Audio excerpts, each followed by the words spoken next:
गोध जातककथा। एका जन्मी बोधिसत्व घोरपडीच्या कुळात जन्मला होता। त्याच्या मुलाची सरड्याबरोबर मैत्री जमली। त्यांची मैत्री इतकी घट्ट झाली की उठल्या सुटल्या बोधिसत्वाचा मुलगा सारड्यापाशी जाऊ लागला। जेव्हा बोधिसत्वाने हे पाहिले तेव्हा तो आपल्या मुलाला म्हणाला, सरड्याचा आणू आपला संबंध शोभत नाही। अशा नीच प्राण्याशी संगती केली असता त्याचे परिणाम भयंकर होत असतात। तेव्हा आम्हा सर्वांच्या हितासाठी तू त्या हलकटाची संगती सोडून दे। परंतु बोधिसत्वाच्या मुलाने वडिलांचे ऐकता सरड्याबरोबर असलेली मैत्री तोडली नाही आणि त्यावर आपला सर्व विश्वास टाकला। त्याने आपल्या बिलाची सर्व माहिती त्याला सांगितली आणि तो त्याच्या सहवासात खूपच आनंद मानू लागला। लहान असताना ही दोघे जवळजवळ सारखेच राहते, परंतु दिवसेंदिवस हा सरफ्याच्या चौपट दसपट वाढत गेला। ते पाहून सरडा त्याच्या मनातल्या नात फार मत्सर करू लागला। मी आहे तेवढा आहे आणि हा मात्र आयत्या पिठावर रेघा ओढणाऱ्या श्रीमंत बापाच्या पोराप्रमाणे एकसारखा फुगत चालला आहे, असे वाटून सरड्याचे चित्त झुरणीस लागले। एके दिवशी एक पारधी हातात कुदळ धरून पुष्कळ कुत्रांसह घोरपडीची शिकार करण्यासाठी त्या जंगलात फिरत होता।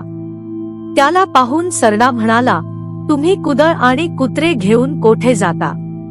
पारधी म्हणाला, घोरपडीची शिकार करण्यासाठी मी या जंगलात आलो आहे।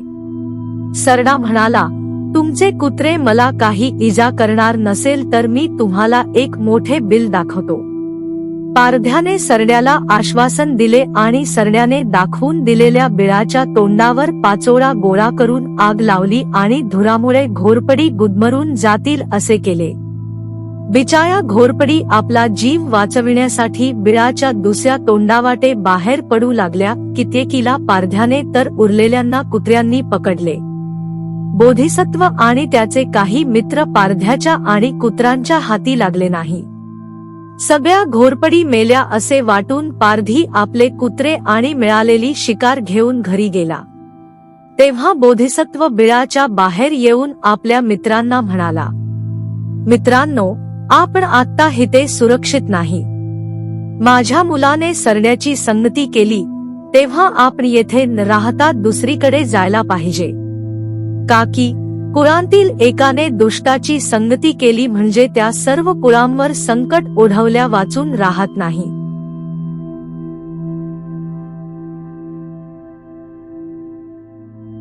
संजीव जातककथा। एकदा बोधिसत्व मोठा ज्ञानी होऊन तक्षशिला येथे पुष्कळ शिष्यांना शास्त्र शिकवित असे। त्याचा एक संजीव नामवाचा आवडता शिष्य होता। त्याला मृत प्राण्याला जिवंत करण्याचा त्याने एक मंत्र शिकविला। संजीवाला आपल्या मंत्राचा प्रयोग करून पाहण्याची फार घाई झाली होती। आपल्या सोबत्यांसह जंगलात लांकडे गोळा करण्यास गेला असता एक मरून पडलेला वाघ त्याने पाहिला आणि तो म्हणाला, मित्रांनो, गुरुने शिकविलेल्या मंत्राचा प्रयोग करून मी या वाघाला जिवंत करतो व मेलेल्या प्राण्याला कसे जिवंत करता येते याचे तुम्हाला उदाहरण दाखवितो। ते म्हणाले, मित्रा, जरा दम धर, आम्ही झाडावर चढून बसतो व तेथून तू वाघाला कसा उठवितोस हे पाहतो।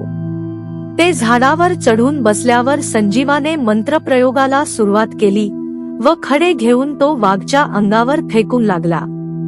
मंत्रसमाप्ती झाल्याबरोबर मोठ्याने किंकाळी फोडून वाघ त्याच्या अंगावर धामावला आणि त्याला ठार मारून त्याचे प्रेत घेऊन दाट झाडीत पळून गेला। संजीवाच्या सोबत्यांनी घडलेली सर्व गोष्ट बोधिसत्वाला सांगितली। तेव्हा तो म्हणाला, मुलांनो, मंत्रप्रयोग करण्याची जो घाई करतो व वेळ अवेळ पाहता भलत्याच प्रसंगी आपल्या सामर्थ्याचा उपयोग करतो त्याची संजीवाप्रमाणेच गत होत असते हे लक्षात ठेवा आणि आपल्या सामर्थ्याचा योग्य प्रसंगीच उपयोग करीत जा।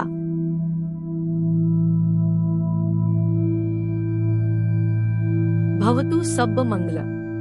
साधु साधु साधु।